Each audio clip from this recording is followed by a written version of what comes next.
Se der para você desfrutar de alguma coisa, maravilha. Mas se não der, para ser feliz e nem desfrutar, pelo menos vai para o céu. Porque já passar por prova, luta, tribulação aqui na terra, e ainda perder a salvação, misericórdia, irmão. Misericórdia. Vamos para a palavra? Segunda carta de Pedro, capítulo 3, verso 18. Se coloca de pé. Coloca para nós, Michel.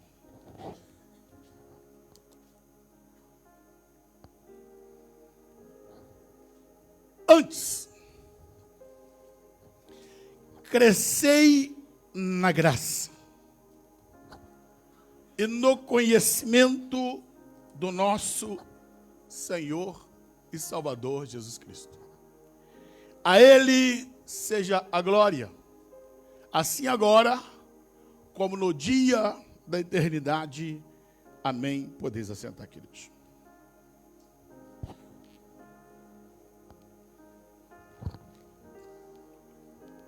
Como disse, hoje eu quero falar de crescimento, irmãos.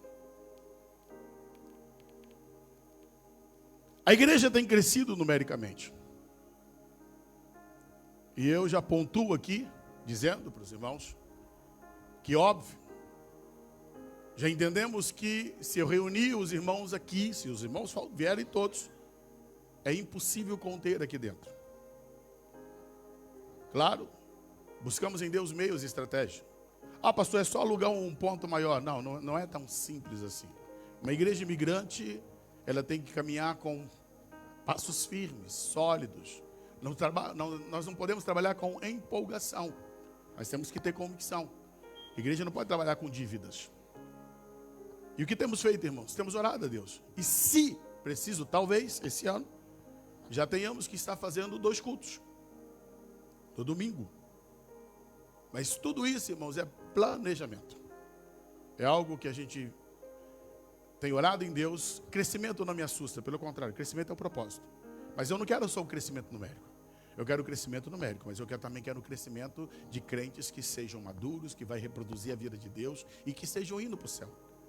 Não adianta nós termos uma igreja cheia com 400, 500 membros, mas de pessoas que não têm certeza da salvação, ou que não estão dando testemunho de Cristo.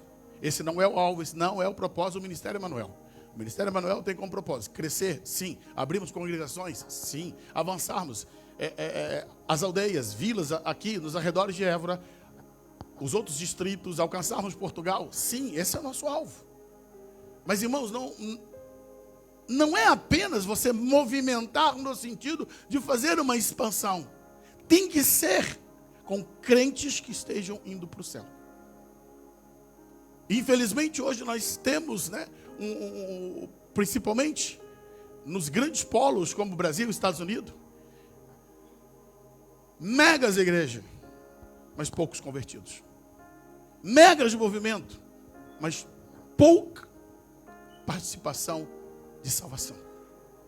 E Deus, Ele tem para nós, irmãos, um princípio de nos conduzir à mudança, transformação. E crescimento não é apenas esse aspecto numérico, financeiro, físico, não. Tem que haver o crescimento no interior, tem que haver o crescimento de formação, tem que haver uma mudança, uma transformação. E o apóstolo Pedro, quando lemos o 17, o verso 17 diz: vós, portanto, amados, sabendo isto, guardai-vos de que, pelo engano dos homens abomináveis, sejais juntamente arrebatados e descaiais da vossa firmeza. Pedro está advertindo, olha, sabendo essas coisas, aquilo que ele escreveu aqui na carta, suas advertências, suas palavras pastorais, ele disse: guardem, que pelo engano dos homens abomináveis, vocês sejam arrebatados e descaiais da vossa firmeza. E eu digo algo muito sério, irmãos. Pessoas para ajudar você a ir para o céu são poucos. Agora para te empurrar para o inferno tem um monte. Tá? Tem um monte querendo te empurrar para o inferno. Quando uma pessoa se converte, está abandonando o cigarro. Está na luta ali. Alguns têm um processo, outros abandonam de imediato. Mas alguns passam por um processo dolorido. Quando ele se converte, todo mundo oferece. E aí, aqui, ó, toma um, toma. Nunca ofereceram antes. Mas a partir dali, de graça. A pessoa está se libertando da bebida. Ninguém nunca pagou uma bebida para ele. Mas depois disso, passa-se então a fazer o quê? Todo mundo oferece bebida. Todo mundo tem festas de graça para bebida. Para quê? Para empurrar. Para o pecado, para a perdição. É assim que funciona, irmãos. Infelizmente, há uma ação do inimigo para te levar para o inferno, para te empurrar para fora da graça. Crescimento é um mandamento. Bota o 18. Então, Pedro, ele está advertindo para não descair da graça. Agora, antes, ao invés de você descair da graça, ao invés de você ser arrebatado por homens, você ser induzido ao erro, antes, crescei. Isso é mandamento, é um verbo que está dentro do imperativo. Crescei na graça e no conhecimento do nosso Senhor e Salvador Jesus Cristo. Cresça. Agora, crescer, irmãos, implica em mudanças. Uma criança, quando ela cresce, ela perde roupa, perde calçado. Ela vai ter nova roupagem. O crescimento de uma criança implica na mudança da sua maneira de alimentar, na sua maneira de andar. E na vida cristã, o crescimento tem que trazer transformação. O crescimento tem que implicar em mudanças. Coloca Hebreus capítulo 5, verso 12 a 14. Hebreus capítulo 5, do verso 12 a 14, diz, olha, essa exortação do escritor aos Hebreus é um puxão de orelha muito forte, irmãos, na igreja. Escuta. Porque devendo já ser mestre pelo tempo. O que ele está dizendo? Já vou esmiuçando. O escritor dos Hebreus está dizendo, olha, pelo tempo que vocês conhecem o Evangelho, vocês deveriam ser mestres. Todavia, ainda necessitais de que vos torne a ensinar quais são os primeiros rudimentos da palavra de Deus. O escritor aqui está dizendo, olha, vocês deveriam estar lá na frente, mas o que eu tenho que fazer? Eu tenho que voltar lá atrás para ensinar de novo aquilo que você já deveria saber.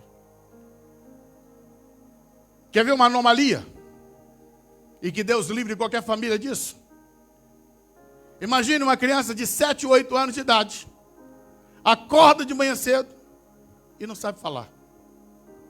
Aí o pai e a mãe vai começar a ensinar essa criança a falar. Que tragédia. Que tragédia. Não se pode perder aquilo que já alcançou, irmãos. Aí não é mais crescimento. Aí é retrocedimento. Então o escritor está dizendo, olha, porque devendo já ser mestre, ainda necessitais que vos torne a ensinar quais sejam os primeiros rudimentos das palavras de Deus, e vos haveis feito tais que necessitais de leite, e não de alimento sólido. Se der alimento sólido, morre. Tem que dar leitinho, porque voltou a ser bebê. Não se alimenta com solidez, tem uma inanição. Escuta, qualquer adulto, irmãos, que for comer comida de criança, vai morrer. Porque não tem fortalecimento. Olha a estrutura corpórea de um adulto. E é por isso, aplicando o que Paulo disse em 1 Coríntios 11, há entre vós muitos fracos e doentes, porque não se alimentam. Vira o 13. Porque qualquer que ainda se alimenta de leite, não está experimentado na palavra da justiça, porque é menino. 14. Mas os alimentos, o mantimento sólido é para os perfeitos, os quais, em razão dos costumes, têm os sentidos exercitados para discernir tanto o bem como o mal. O crente que amadureceu, ele tem discernimento. Ele não pode ser induzido. Efésios capítulo 4. Coloca o 13.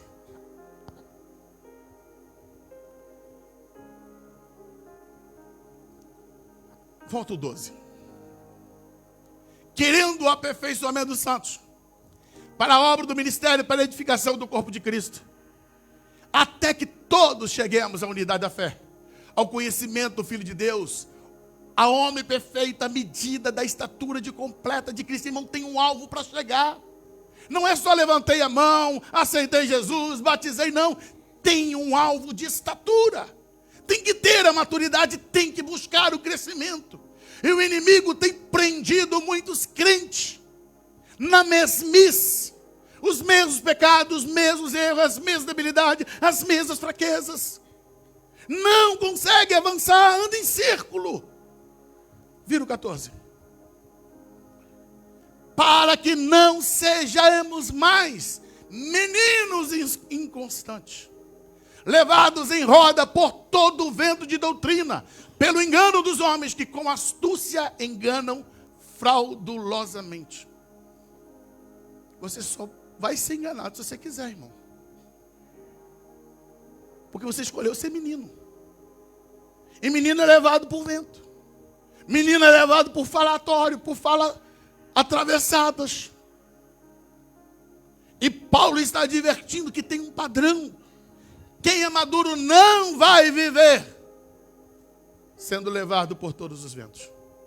Ele tem firmeza, ele tem conhecimento, ele é maduro, ele sabe o que quer, sabe para onde está indo. Sua rota não é desviada no meio do caminho por causa dos intercalços.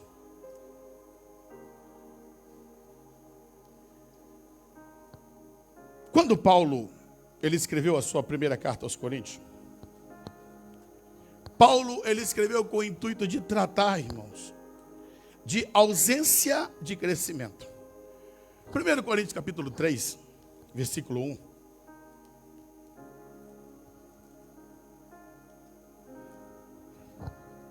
Entenda.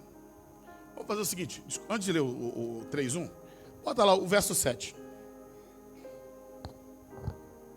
1:7, não, desculpa, Michel. 1:7. Veja bem, irmãos. Olha o que Paulo está dizendo dessa igreja. De maneira que nenhum dom vos falta. Se podemos encontrar uma igreja carismática no Novo Testamento, é Corinto. Se tem uma igreja que tinha uma ação pentecostal do movimento, Corinto. É por isso que você vai encontrar 1 Coríntios capítulo 12, 13, 14. Paulo ensinando sobre os dons. Era uma igreja que tinha todos os dons ali.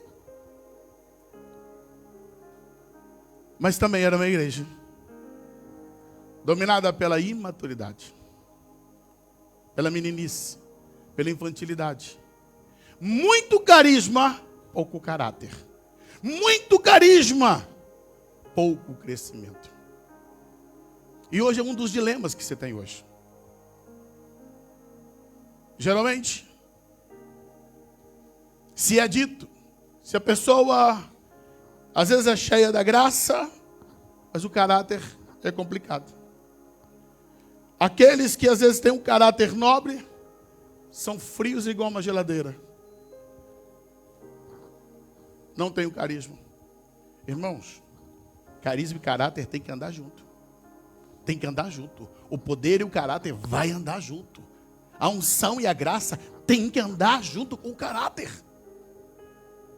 Não podemos ser uma igreja débil como se tornou a igreja de Corinto. E era Paulo que era pastor dessa igreja. Que a formou. Ficou 3 anos. 18 meses, melhor dizendo, em Corinto, ministrando, ensinando, instruindo. Mas agora escuta. No verso 7 está dizendo que não faltava nenhum dom. Mas quando vamos para o verso 10, aí Paulo já começa a pontuar uma coisa diferente.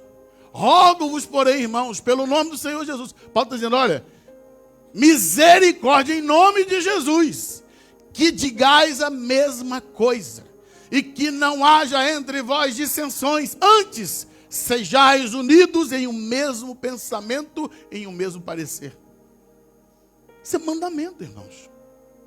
Nós somos diferentes, você é diferente, foi criado em família diferente, tem costume diferente. Mas a Bíblia ordena que não haja dissensões entre nós. Temos que estar unidos diante do mesmo pensamento. Temos que buscar o mesmo parecer. Nós temos aqui um ajuntamento de várias denominações. Irmãos que têm formação de denominações diferentes. Mas isso não tem que ser problema, se houver obediência e submissão no coração, irmãos.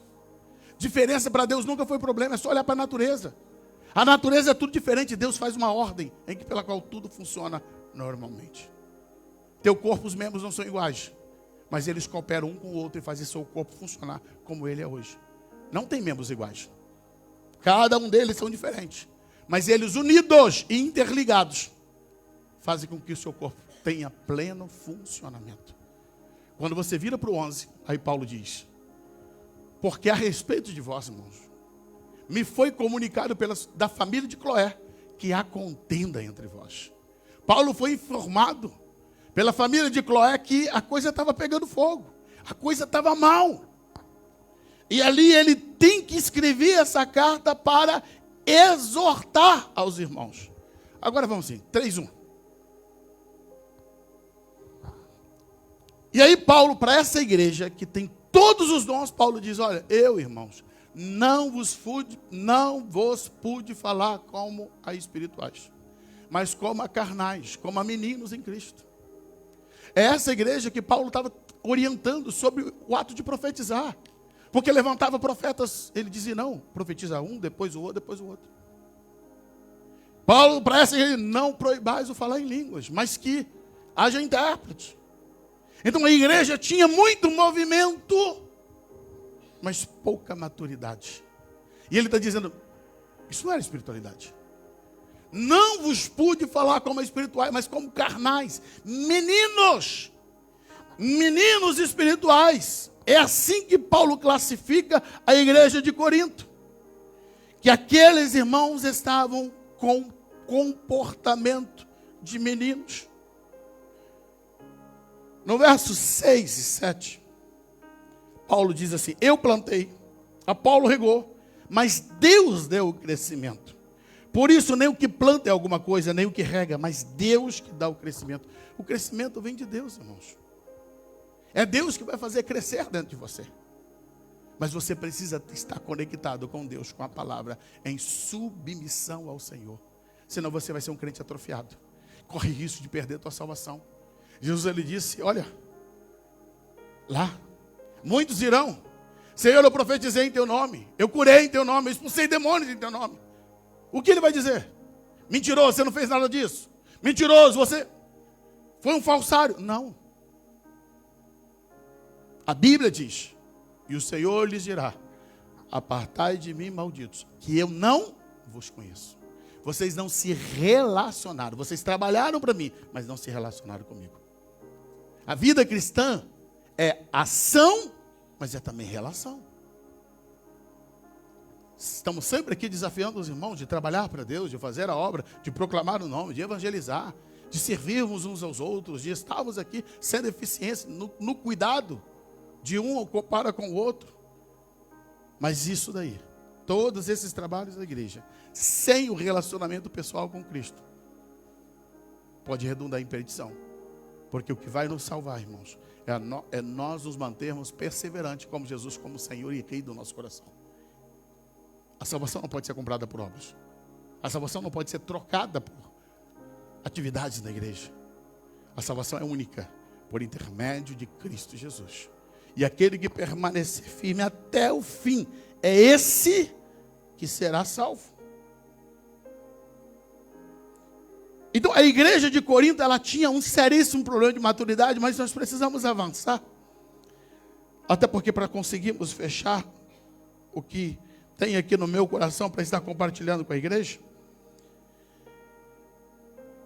O apóstolo Paulo, nessa primeira carta de Coríntios, no capítulo 14, no versículo 20,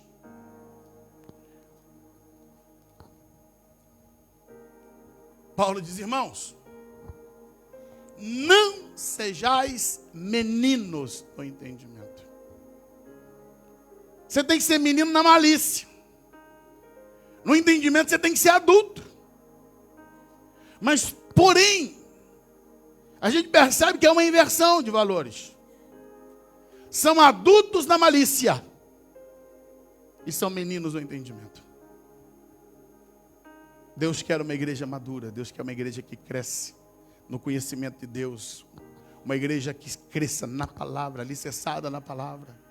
Cresça em comportamento que de fato vai glorificar a Deus, honrar a Deus.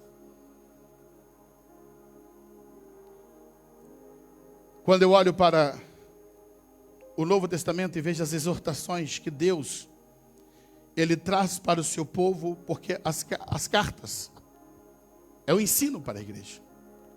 As cartas é o meio que o Espírito Santo utilizou para normalizar a vida comum da igreja, para ensinar o dia a dia dos cristãos. Os evangelhos estão ali narrando a vida de Jesus, aquilo que ele fez. Atos dos Apóstolos fala a ação do Espírito Santo na formação da igreja. Agora as cartas é que está ali contida os ensinos para a vida prática, para o nosso viver diário. Irmãos, Deus continua sendo Deus. Deus não mudou. Ele é o mesmo.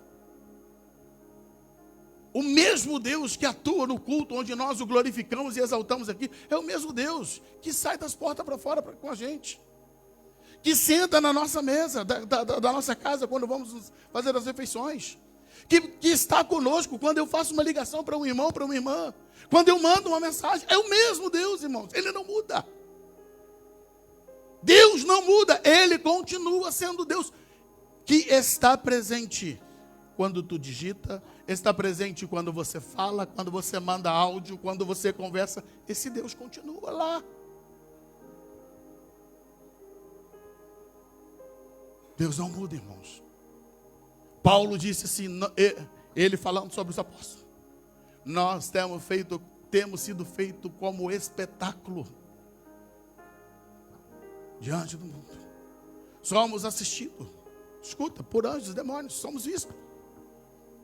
E crente acha que os erros dele não. Ninguém está vendo.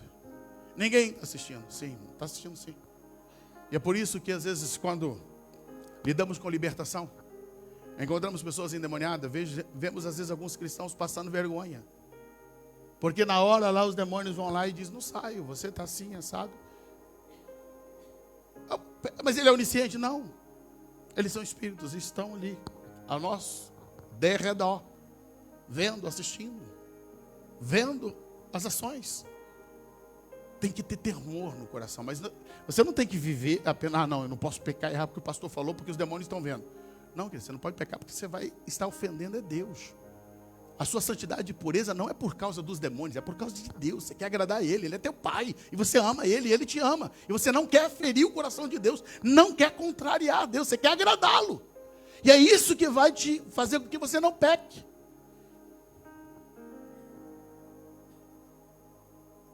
Segunda carta de Paulo a Timóteo, no capítulo 2, verso 17.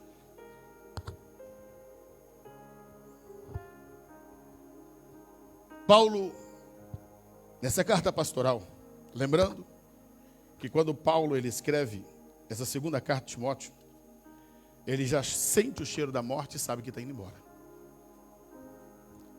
Quando lemos o capítulo 4, capítulo 4, e o versículo 6, ele diz que eu já estou sendo oferecido como aspersão de sacrifício e o tempo da minha partida está perto. Então ele sabe que está morrendo, ele sabe que está indo embora.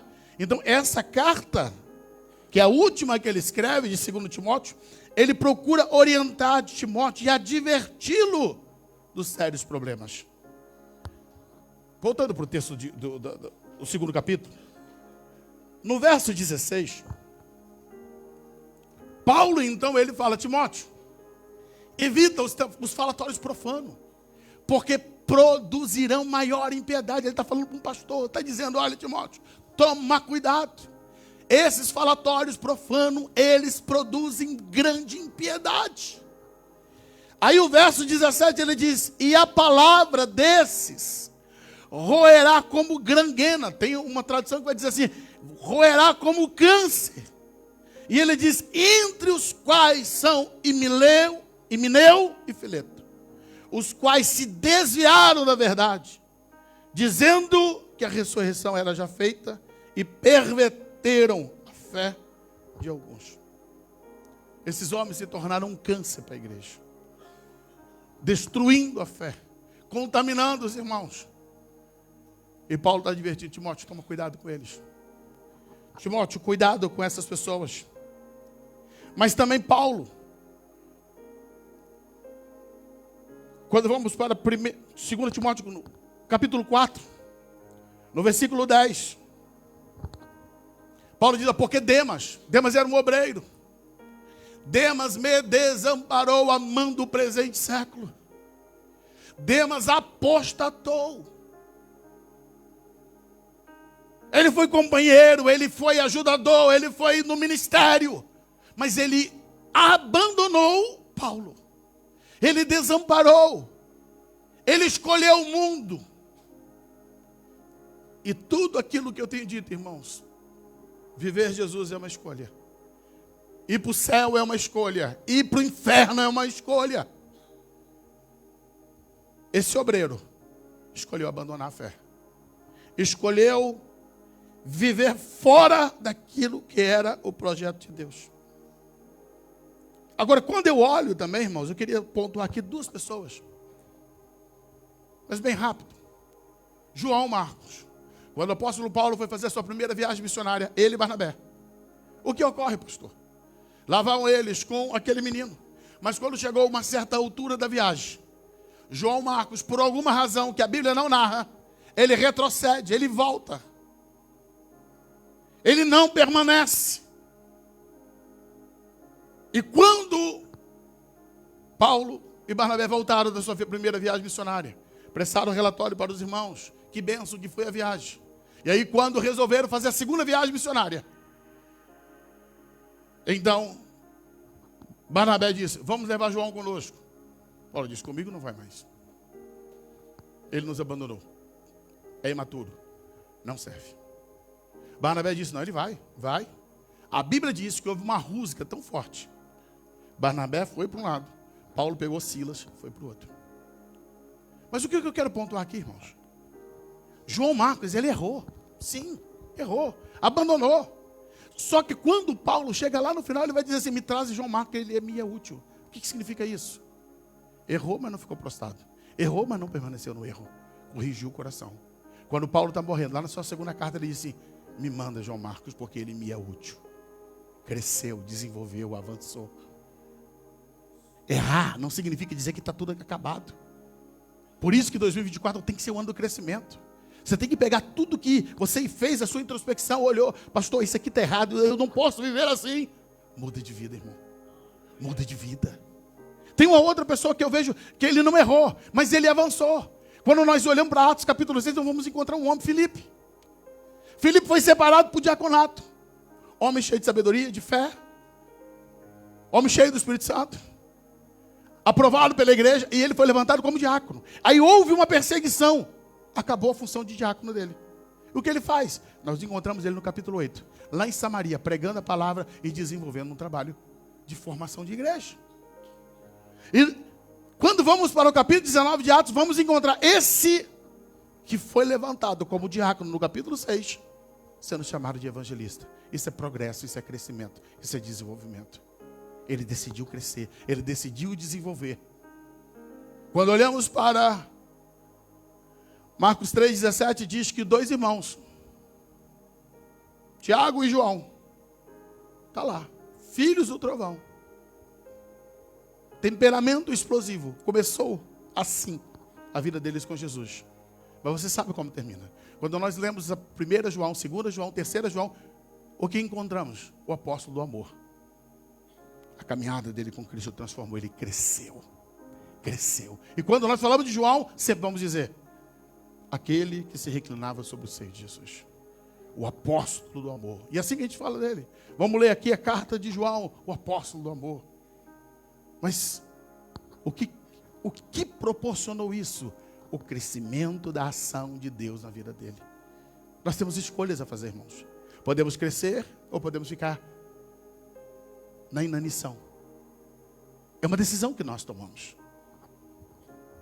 Por último, irmãos, nesse ponto de pessoas, 2 Timóteo capítulo 4, versículo 14.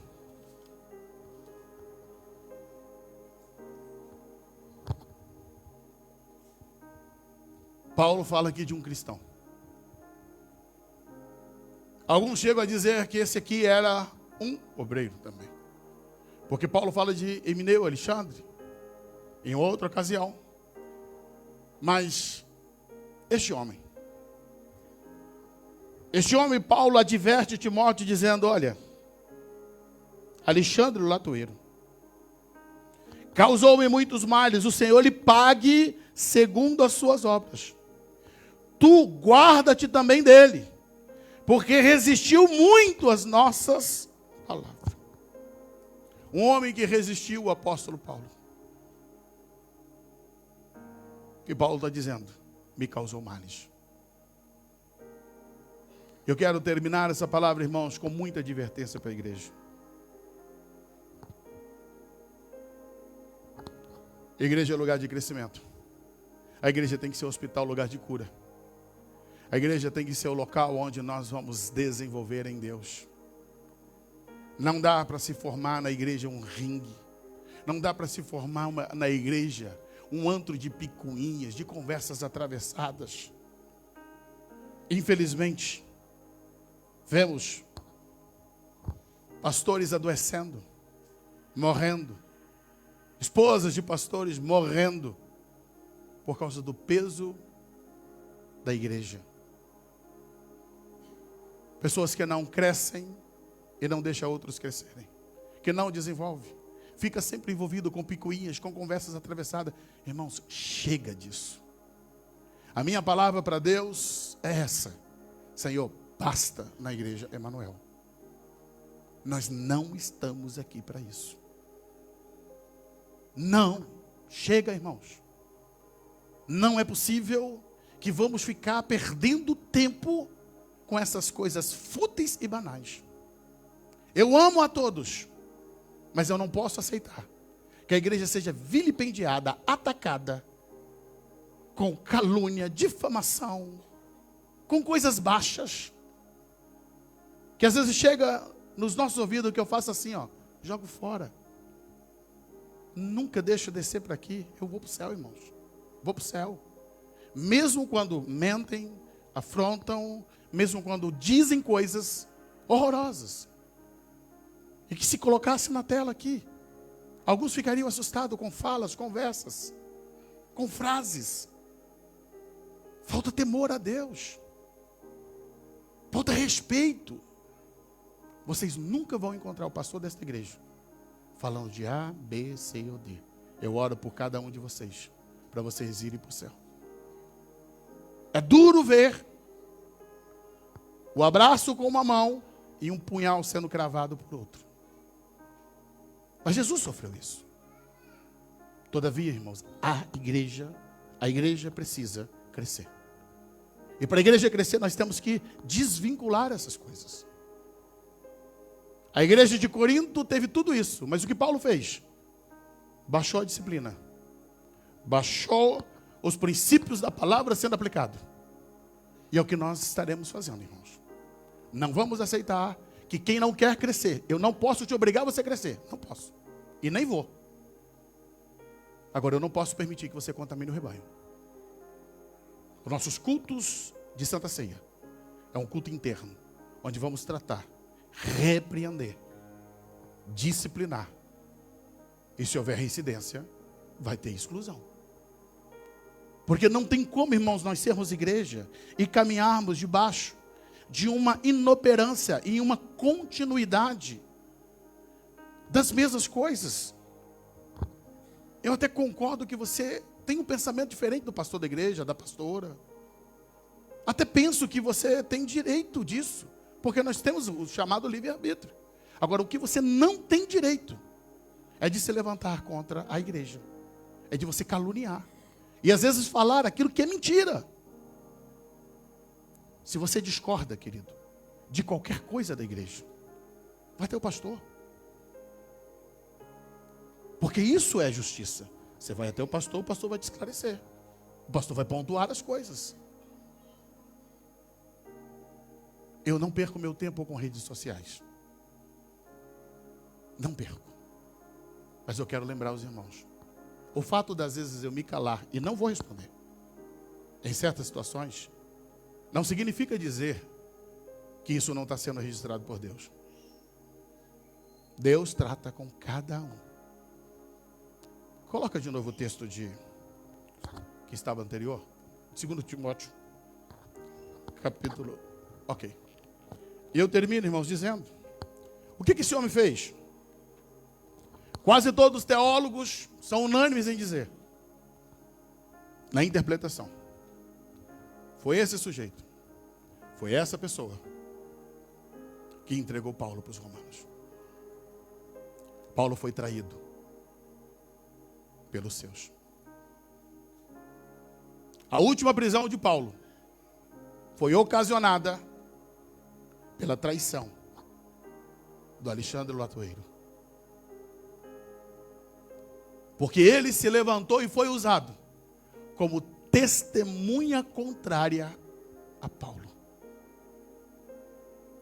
Aquele que caminhou, sabia da vida de Paulo, se posicionou como elemento de acusação. E lembrando que dessa prisão, Paulo perde a cabeça. Nas mãos de Alexandre Latoeiro está o sangue de Paulo. Que não haja sangue nas tuas mãos. Eu acho que o ano retrasado, eu compartilhei aqui com a igreja uma situação que houve no Brasil que chocou o Brasil. Uma irmã, líder do ciclo de oração, por causa dos uniformes da igreja, os uniformes das irmãs, tinha uma festividade. E houve uma confusão tão grande no meio das irmãs. Isso foi notório. E eu trouxe aqui, há 2 anos atrás, eu falei com a igreja sobre isso. E a confusão foi tão intensa. No último ensaio, a irmã saiu da igreja chocada com tudo aquilo. E quando chegou em casa, fazendo a sua janta, seu marido, sem nenhuma prudência e sabedoria, ao invés de ser um ajudador, ainda foi pesar a cabeça da mulher. E em um surto que ela teve, tirou sua própria vida. Quando eu li isso, na época que veiculou todas essas coisas, não conheço, não sei quem era, mas eu chorei em pensar, meu Deus, como que o diabo aproveitou de uma situação para destruir uma vida, um ministério, e alguém que estava fazendo ali, trabalhando por Deus, não teve, sim, você pode me dizer, pastor, mas ela não teve maturidade. Concordo. Ela não aguentou a pressão, não aguentou o tranco, fez besteira na vida, perdeu a eternidade. E eu não quero que ninguém se perca aqui. Nenhum obreiro, nenhuma obreira, nenhum membro, nenhuma família, debaixo dessa pressão pecaminosa, de coisas. Então, quando você for compartilhar algo, só compartilhe se você tiver certeza que é verdade. Passa pela peneira. Edifica. É verdadeiro? É isso mesmo? É checável? Se é checável, se é verdadeiro e se vai edificar, aí você vai compartilhar. Agora, cuidado, você está disseminando mentira, calúnia, e você está produzindo morte no meio da igreja. Precisamos crescer, irmãos. Precisamos avançar. Eu vi uma missionária dizendo de uma situação que ela viveu com Uma vez ela foi chamada em uma congregação. Ela era pastora da sede e ajudava o seu marido na sede. E ela foi numa congregação e chegou lá. A irmã disse: olha, me ajuda porque a coisa está feia aqui. As irmãs, voltando à questão do uniforme. As irmãs querem, uma quer com gola, a outra quer sem gola. E pronto, estava dividida e rachada ali a coisa. E aquilo ali já estava semanas e semanas que ele troço corroendo. E nesse dia a irmã foi ministrar. Aí a líder disse assim: irmãos, vou fazer o seguinte. A missionária, o que ela disser está feito. Ela decide aqui então como é que vai ser o uniforme. Eu não vou decidir mais nada, a coisa está uma confusão. Aí quando a irmã pegou a palavra, ela disse assim: olha, irmãs, eu percebi que um grupo quer com gola, o outro quer sem gola, né? Vamos fazer assim, irmãos? Para não contrariar todos, vamos fazer uma blusa, metade da blusa com gola e metade da blusa sem gola. Aí as irmãs, uma olhou para cada outra e, irmão, agora você pirou. Não, irmãos, fica todo mundo satisfeito. Mas isso não pode, vai ficar feio. Como é que a gente vai explicar para os visitantes? Não, vocês vão falar assim: olha, a blusa era para ser completa, mas o diabo da contenda foi lá e comeu metade da gola. Irmãos, vamos crescer. Se coloca de pé.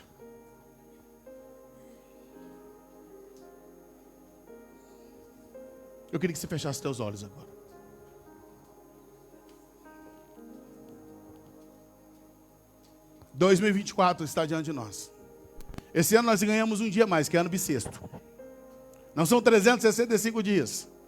São 366 dias esse ano. Então nós temos um dia a mais. A questão é, o que vamos fazer? Estamos no início. Hoje, dia 14. Estamos no início ainda do ano. Não fechou nem ainda a primeira quinzena do primeiro mês. Temos ainda um mundo de dias a vislumbrar. E a questão é, o que vamos fazer com isso, irmãos? Como é que vamos nos comportar? O Espírito Santo tem clamado, irmãos. O Espírito Santo tem incomodado. É hora de crescer, é hora de avançar. Paulo disse: quando eu era menino, eu pensava como menino. Eu falava como menino. Eu agia como menino, mas agora que sou homem, eu deixei para trás as coisas de menino. Deixa para trás as coisas de menino. Deixa as coisas para trás. Não fale mais como menino, não haja mais como menino. Não se comporte mais como menino. Seja homem, seja mulher de Deus, seja homem de Deus, seja jovem de Deus, seja maduro. Deixe para trás a criancice, a meninice, a infantilidade. Cresça em Deus. Jesus está voltando, igreja, Jesus está voltando.